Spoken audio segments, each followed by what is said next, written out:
नि सा गा पनि पनि धा पा पद पद गा नि ध सा नि सा गा पनि पनि धा पा पद पद गा नि ध सा ही गाथा अस्तित्वाची शौर्याची पराक्रमाची ही गाथा अस्तित्वाची शौर्याची पराक्रमाची या मातीमधल्या कणाकणातील मौल्यवान रत्नांची या मातीमधल्या कणाकणातील मौल्यवान रत्नांची कर्तृत्व इथे गगनाला भिडे परिमोल जाणून घेऊ व्यक्तिविशेष नमस्कार, मी आर.जे. प्रिया रेडिओ MPSC गुरुमध्ये तुम्हा सर्वांचं मनापासून स्वागत करते. विद्यार्थी मित्रांनो, आपण व्यक्तिविशेष हे सत्र ऐकत असतो.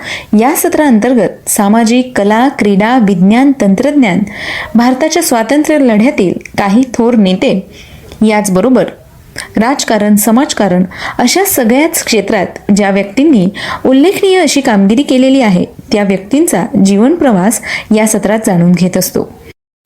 विद्यार्थी मित्रांनो, जय हिंदचा नारा आज भारताचा राष्ट्रीय नारा बनला आहे. याचबरोबर तुम मुझे खून दो मैं तुम्हें आजादी दूंगा असं म्हणणारे नेताजी सुभाषचंद्र बोस यांचा आज स्मृती दिन आहे. त्याच निमित्ताने आज आपण त्यांच्याविषयी सविस्तर माहिती जाणून घेणार आहोत. नेताजी सुभाषचंद्र बोस हे भारतीय स्वातंत्र्य लढ्यातील एक अग्रेसर नेते होते. त्यांना नेताजी सुद्धा म्हटले जात असे. दुसरे महायुद्ध सुरू असताना इंग्रजांशी लढण्यासाठी त्यांनी जपानच्या मदतीने आझाद हिंद फौज स्थापन केली होती. त्यांनी दिलेला जय हिंदचा नारा हा आज भारताचा राष्ट्रीय नारा बनला आहे. त्यांनी समस्त भारतीयांना तुम मुझे खून दो मैं तुम्हें आजादी दूंगा असं आव्हान दिलं होतं. 1944 मध्ये अमेरिकन पत्रकार लुई फिशर यांच्याशी चर्चा करताना महात्मा गांधींनी नेताजींचा देशभक्तांचा देशभक्त असा उल्लेख केला होता. विद्यार्थी मित्रांनो, नेताजी सुभाषचंद्र बोस यांचा जीवन प्रवास कसा होता ते जाणून घेऊया. सुभाषचंद्र बोस यांचा जन्म 23 जानेवारी 1897 रोजी ओडिशामधील कटक या शहरात झाला. त्यांच्या वडिलांचं नाव जानकीनाथ आणि आईचं नाव प्रभावती होतं. जानकीनाथ बोस हे कटक शहरातील नामवंत वकील होते. आधी ते सरकारी वकील म्हणून काम करत होते, पण नंतर त्यांनी आपली स्वतःची वकिली सुरू केली. कटक महापालिकेत ते काही काळ काम करत होते. तसेच बंगाल विधानसभेचे सदस्यही होते. इंग्रज सरकारने त्यांना राय बहादूर हा किताब दिला होता. प्रभावती देवींच्या वडिलांचे नाव गंगा नारायण दत्त होते. दत्त घराणे हे कोलकात्यातील एक श्रीमंत घराणे होते. प्रभावती व जानकीनाथ यांना एकूण 14 मुले होती. त्यात 6 मुली व 8 मुलगे होते. सुभाषचंद्र हे त्यांचे 6वे अपत्य व 5वे पुत्र होते. आपल्या सर्व भावांपैकी सुभाषला शरदचंद्र अधिक प्रिय होते. शरद बाबू हे प्रभावती व जानकीनाथ यांचे दुसरे पुत्र होते. लहानपणी सुभाष बाबू कटकमध्ये रेवेन्शा कॉलेजिएट हायस्कूल नामक शाळेत शिकत होते. या शाळेत त्यांच्या एका शिक्षकाचे नाव वेणी माधव दास होते. वेणी माधव दास आपल्या विद्यार्थ्यांमध्ये देशभक्तीचं स्फुल्लिंग जागवत. त्यांनी सुभाषमधील सुप्त देशभक्ती जागृत केली. वयाच्या 15व्या वर्षी सुभाष गुरूंच्या शोधात हिमालयात गेले होते. गुरूंचा हा शोध असफल राहिला. त्यानंतर स्वामी विवेकानंदांचे साहित्य वाचून सुभाषचंद्र बोस हे त्यांचे शिष्य बनले.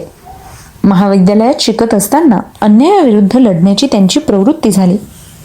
कोलकात्यामधील प्रेसिडेन्सी महाविद्यालयात इंग्रज प्राध्यापक ओटिन हे भारतीय विद्यार्थ्यांशी उर्मटपणे वागत असे. म्हणून सुभाष यांनी महाविद्यालयात संप पुकारला होता.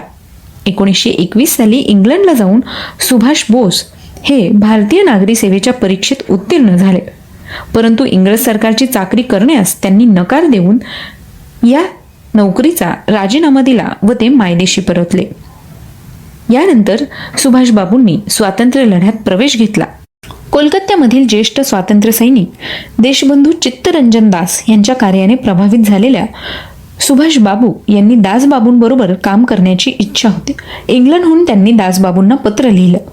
त्यांच्याबरोबर काम करण्याची देखील इच्छा व्यक्त केली होती. रवींद्रनाथ ठाकूर यांच्या सल्ल्यानुसार भारतात परतल्यानंतर ते सर्वप्रथम मुंबईला जाऊन महात्मा गांधींना भेटले. मुंबईत गांधीजी मणिभवन नामक वास्तूमध्ये वास्तव्य करत. तेथे 20 जुलै 1921 रोजी महात्मा गांधी आणि सुभाषचंद्र बोस सर्वप्रथम एकमेकांना भेटले. गांधीजींनी देखील कोलकात्याला जाऊन दासबाबूंबरोबर काम करण्याचा सल्ला दिला. मग सुभाषबाबू कोलकात्याला आले व दासबाबूंना भेटले. दासबाबूंना त्यांना पाहून फार आनंद झाला. त्या काळी गांधीजींनी इंग्रज सरकारच्या विरोधात असहकार आंदोलन चालवलं होतं.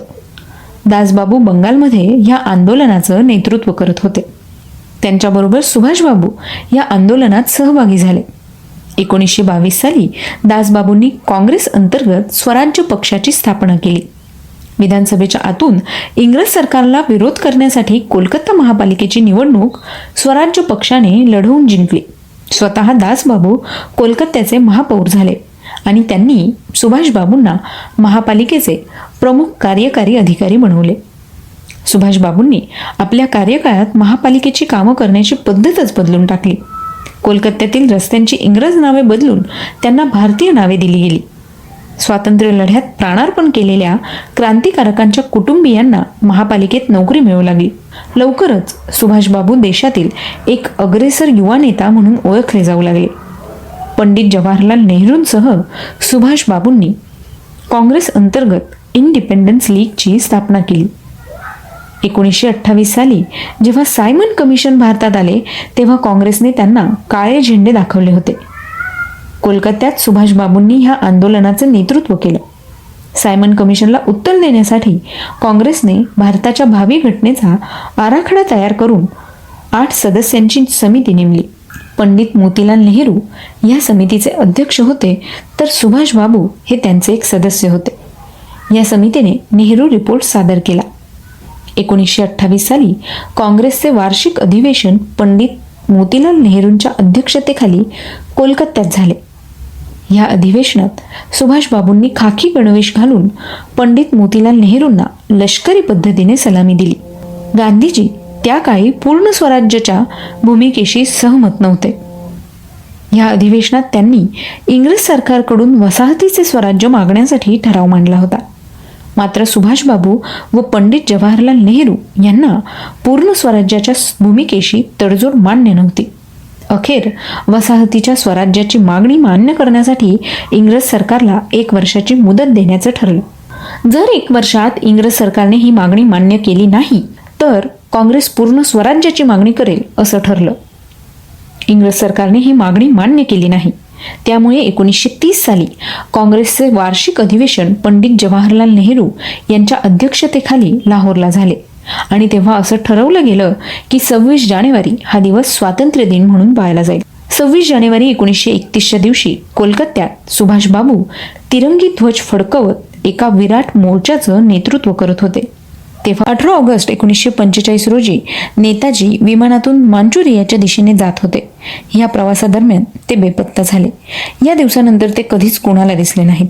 23 ऑगस्ट 1945 रोजी जपानच्या दोमेई वृत्त संस्थेने जगाला कळवले की 18 ऑगस्ट रोजी नेताजींचे विमान तैवानच्या भूमीवर अपघातग्रस्त झाले होते व त्या दुर्घटनेत खूपच भाजलेल्या नेताजींचे इस्पितळात निधन झाले. अपघातग्रस्त विमानात नेताजी सुभाषचंद्रांसह त्यांचे सहकारी कर्नल हबीबुर रहमान होते. त्यांनी नेताजींना वाचवण्यासाठी प्रयत्नांची शर्थ केली, परंतु त्यांना यश आले नाही. मग नेताजींच्या अस्थी जपानच्या राजधानी टोकियो येथील रेनकोजी नामक बौद्ध मंदिरात ठेवल्या गेल्या. विद्यार्थी मित्रांनो, आज आहे 18 ऑगस्ट, नेताजी सुभाषचंद्र बोस यांचा स्मृती दिन. त्याच निमित्ताने आज आपण नेताजी सुभाषचंद्र बोस यांच्याविषयीची सविस्तर माहिती जाणून घेतली. मित्रांनो, तुम्हाला ही माहिती कशी वाटली हे तुम्ही आम्हाला आमच्या 8698869880 या व्हॉट्सअप क्रमांकावर कळवू शकता. तुम्ही तुमचे मेसेजेस ऑडिओ स्वरूपात सुद्धा आम्हाला पाठवू शकता. मित्रांनो, याचबरोबर तुम्ही आमचं व्यक्तिविशेष हे सत्र आमच्या स्पॉटीफाय म्युझिक ॲप, अँकर FM, गुगल पॉडकास्ट किंवा रेडिओ पब्लिकवर सुद्धा ऐकू शकता. चला तर मग मित्रांनो, आता वेळ आली आहे रजा घेण्याची. मी RJ प्रिया तुम्हा सगळ्यांची रजा घेते. पुन्हा भेटूया उद्याच्या व्यक्तिविशेष या सत्रात एका नवीन व्यक्तीची जीवनगाथा ऐकण्यासाठी. तोपर्यंत ऐकत रहा radio MPSC Guru, spreading the knowledge, powered by spectrum academy.